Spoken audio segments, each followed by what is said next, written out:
बहुत बहुत धन्यवाद। आपका भी बहुत बहुत धन्यवाद। और उत्तर प्रदेश और फर्रुखाबाद की देवतुल्य जनता का भी बहुत बहुत धन्यवाद। हमने पहले भी कहा था कि हमें जनता में भी विश्वास है और हमें ईवीएम पे भी पूरा विश्वास है। ये होता है वो विश्वास, जब हम जनता पे विश्वास करते हैं तो जनता भी आप पे अपना सब कुछ न्यौछावर कर देती है।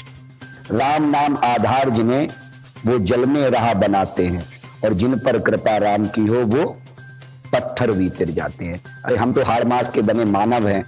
हमने उन पर विश्वास जताया और ये तय मान लिया था हमने उसी दिन जब वो पत्थर कर गए तो हम मानव क्या चीज लाए उनके लिए, हमारा भी कर जाना स्वाभाविक था। ये तय है, मैं किसी पर प्रश्न चिन्ह नहीं उठाऊंगा।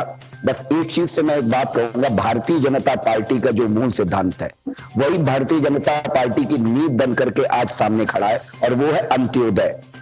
हमने इस पर बहुत मूलभूत और नीचे तक माइक्रो लेवल मैनेजमेंट जिसे कहते हैं, चाहे हमारे संगठन का माइक्रो लेवल मैनेजमेंट हो, चाहे हमारी सरकार का माइक्रो लेवल मैनेजमेंट हो, हमने ऐसे ऐसे फैसले लिए, हमने ऐसे ऐसे काम किए जो अन्य दलों के लिए केवल योजना मात्र होते थे। हमने उन्हें योजना बन के नहीं छोड़ दिया भाई साहब, हमने उन पे काम किया। और हमने सरकारी मशीनरी के साथ साथ एक बड़ा काम करने का काम किया है कि हमने अपने संगठन को भी लगाया। हमने उस विशाल संगठन का भी उपयोग सरकार की योजनाओं का लाभ नीचे आम जनता तक पहुंचे, इसका भी पूरा भरसक प्रयास किया है। हमारे संगठन के लोगों ने ऐसी योजनाएं बनाई, ऐसी कार्य योजनाएं बनाई। आदरणीय एडिटर महोदय, आपने भी हमारे बहुत सी ऐसी योजनाओं को, ऐसे कार्यक्रमों को कवर किया है। आपने इस बात को स्वयं अभी कहा है कि हम अन्य दलों को भारतीय जनता पार्टी की तरह 12 महीने काम करना पड़ेगा, तो ये बिल्कुल सच है। और यही हमारे काम करने की पद्धति है भाई साहब, और ये हमारे पूर्वजों से, हमारे संस्कारों से भारतीय जनता पार्टी में आई है। आज भारतीय जनता पार्टी का बूथ का कार्यकर्ता हो, चाहे मंडल का कार्यकर्ता हो, जिले का हो, क्षेत्र का हो, चाहे प्रदेश का हो, कोई बड़ा नहीं है। उसे भी बूथ तक जाना पड़ता है, उसे भी बूथ तक जाकर के काम करना पड़ता है। ये वो बड़ी वजह है। तीसरा, एक एमवाई फैक्टर हमारा भी था, और मैं दावा करता हूं हमारे एमवाई फैक्टर ने पूरा काम किया है। माननीय मोदी जी के और योगी जी के फैक्टर ने पूरा काम किया है, और उत्तर प्रदेश के साथ साथ देश की जनता ने भी ये ठान लिया है कि 2024 में भी हमारा एमवाई फैक्टर जो है समीकरण बहुत जबरदस्त रूप से चलने वाला है। एक बड़ी चीज मैं आपसे और कहूंगा, मैंने अपनी पिछली डिबेट में भी ये बात कही थी, और ये बुनियादी बात है। भारतीय जनता पार्टी को लेकर के आप सब लोग इस बात को समझने का प्रयास करेंगे, किसी का क्रिटिसाइजेशन नहीं है, बस केवल हम अपनी बात को रख रहे हैं। हमारा एक सिद्धांत रहा है, जब भी हम हारे हैं तो हम कुछ सीखते हैं और हम सीखने का प्रयास करते हैं। अन्य दल क्या करते हैं कि बहाना ढूंढते हैं कि उस हार का ठीकरा किसी पे फोड़ दे। बस यही बुनियादी फर्क है हम में और अन्य दल। राजनीतिक क्षेत्र के लोग हैं, वे ही राजनीतिक क्षेत्र में प्रतिद्वंदियों का मुकाबला कर सकें। ये गुड्डे गुड़िया का खेल नहीं है कि आप किसी पीड़ित को टिकट बांट दें, किसी बच्चे को टिकट बांट दें, प्रस्ताव में टिकट नहीं मिली अर्चना राठौर को तो उन्हें बुला करके टिकट दे दें। तो ये गुड्डे गुड़ियों का खेल नहीं है, हम इस पर ही चर्चा करें आज। लेकिन मैंने कहा था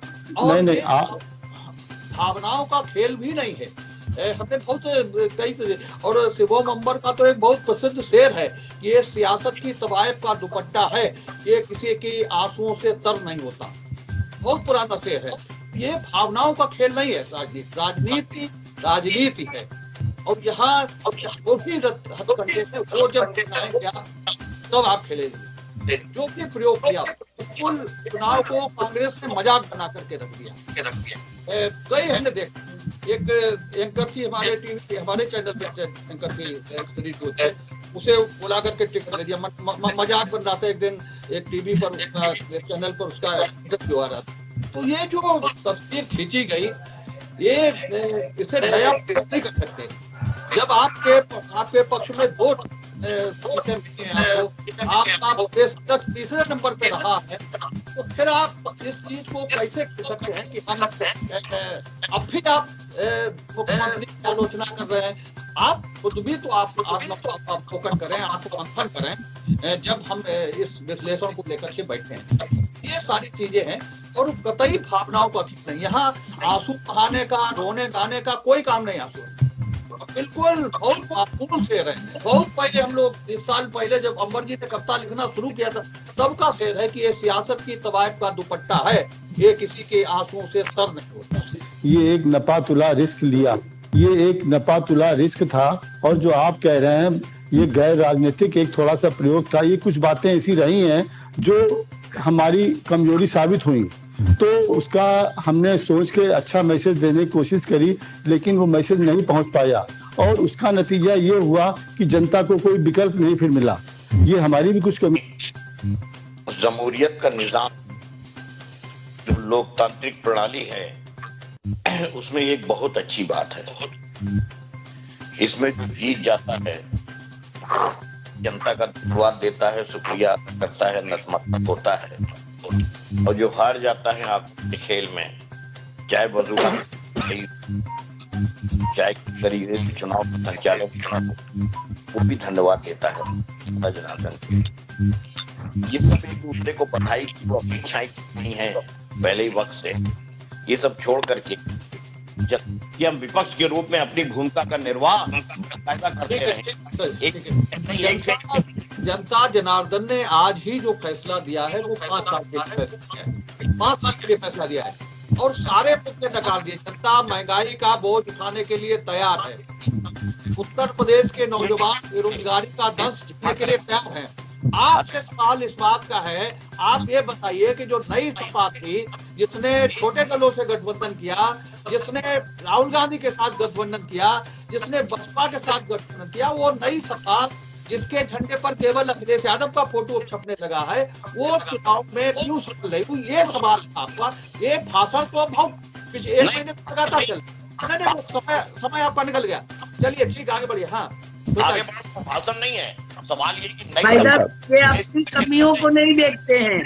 सपा की हार का सबसे बड़ा कारण है नकारात्मक राजनीति। ये हमेशा से नकारात्मक राजनीति करते रहे हैं। भाई साहब, मुझे लगता है कहीं ना कहीं समाजवादी पार्टी के साथी, मैं उनकी मनोस्थिति को समझ सकता हूँ, मेरी संवेदनाएं भी उनके साथ हैं और मेरी संवेदनाओं को वो स्वीकार करें तो ठीक है, नहीं स्वीकार करें कोई बात नहीं। हम अपनी सलाह और संवेदनाएं नहीं, अगर उन्हें मेरी सलाह और संवेदनाएं दोनों स्वीकार हैं तो मैं दोनों अपने पास रख लूंगा, मुझे कोई दिक्कत नहीं है, मुझे कोई दिक्कत नहीं है। लेकिन एक सवाल मेरा बुनियादी छूट रहा है, जो अभी भावनाओं के ऊपर बड़ा लेक्चर दे रहे थे समाजवादी पार्टी के साथी, लैपटॉप में फोटो लगा करके, अपनी फोटो लगा करके वो कौन सी भावनाएं प्रदर्शित कर रहे थे समाजवादी पार्टी के युवा नेता, वो मुझे लगता है नहीं बताएंगे समाजवादी पार्टी के लोग। अभी हमारी बहन जी ने कहा है निगेटिव राजनीति समाजवादी पार्टी और कांग्रेस जैसे दलों के लिए अभिशाप बनती जा रही है और इनका भविष्य भी खराब कर रही है। मुझे लग रहा है कि आदरणीय शुभम तिवारी जी जैसे और आदरणीय हमारे कांग्रेस के प्रवक्ता वरुण त्रिपाठी जी जैसों का भविष्य बर्बाद कर रहे हैं ये दल राधेश्याम जैसों का भविष्य बर्बाद कर रहे हैं। ये कैसी राजनीति कर रहे हैं भाई? इन युवाओं को भटका रहे हैं। आप ये समझिए, अपने परिवारवाद की रोटी चलाने के लिए ये दल जब तक परिवारवाद से आगे नहीं बढ़ेंगे, ना कांग्रेस आगे बढ़ेगी ना साइकिल आगे बढ़ेगी। लिख लीजिए आप, इन्हें सबसे बड़ा फंडा है उत्तर प्रदेश और देश की जनता ने परिवारवाद नकार दिया है। आप लिख लीजिए इस बात को। मैं पुनः कह रहा हूं, जैसे मैंने कहा था हम 4 सीटें जीत रहे हैं, वैसे ही मैं कह रहा हूं हम 2024 में और बड़ी लकीर खींचने जा रहे हैं। मैं आज आपको विश्वास दिलाता हूं 2024 में ढूंढने नहीं मिलेंगे ये दल। इनके एजेंट जो अभी 2-4 बन भी गए थे वो भी नहीं बने हुए दिखाई देंगे आपको पोलिंग बूथों पर। ये मैं विश्वास के साथ दिलाता हूं, क्योंकि इनकी निगेटिव राजनीति इनके कार्यकर्ताओं में हताशा ला रही है और इस हताशा की वजह से अब इनका कार्यकर्ता उदासीन हो गया है। हाँ, भाड़े के किराए के लोग भले इकट्ठे कर ले, उसके लिए मैं नहीं ज्यादा कुछ कह सकता हूं। दोष दो बैलेट को, दोष दो कर्मचारियों को, दोष दो। निगेटिव राजनीति यही तो है, निगेटिव राजनीति यही तो है, निगेटिव राजनीति। प्रजातांत्रिक में जिन्ना अलाउ है, प्रजातांत्रिक में जिन्नाबाद फैलाना अलाउ है, ये गलत बात है। समाजवादी पार्टी निगेटिव राजनीति इस कदर इनके दिमाग में हावी होती जा रही है, इन्हें जिन्ना का प्रेम बर्दाश्त है, लेकिन इस्लामाबाद बनना चाहते हैं। आप चाहते हैं कि फर्रुखाबाद में एक इस्लामाबाद बने? क्या समाजवादी पार्टी ये चाहती थी कि फर्रुखाबाद में और भोजपुर में एक इस्लामाबाद बने? आखिर किस मानसिकता की राजनीति आप कर रहे हैं? मैं हमेशा से कहता हूं, हमारे यहाँ एक कहावत है कि चलनी में गाय दो और कर्मों को दोष दो, वो है समाजवादी पार्टी। आज की स्थिति क्या समाजवादी पार्टी की वही है। चलिए, मुझको मुर्दा समझ रहा है, उसे कहो कि मैं मरा नहीं हूं। जनता जनार्दन 2012 में अपने पिताजी के कंधों पर सवार होकर सत्ता हासिल की थी अखिलेश यादव ने, और उसके बाद एक भी चुनाव नहीं जीता है अखिलेश यादव ने। बुरी तरह से हारने का काम किया है अखिलेश यादव जी ने। केवल 2012 में अपने पिताजी के हाथों से माइक छीन लिया, उन पिताजी को पार्टी से हटा दिया। ये तो अखिलेश यादव। अब आप सुनना चाहते हैं तो सुनिए। उनका अभिशाप ले डूब रहा है समाजवादी पार्टी को। माननीय मुलायम सिंह यादव जी का अभिशाप ले डूब रहा है समाजवादी पार्टी को।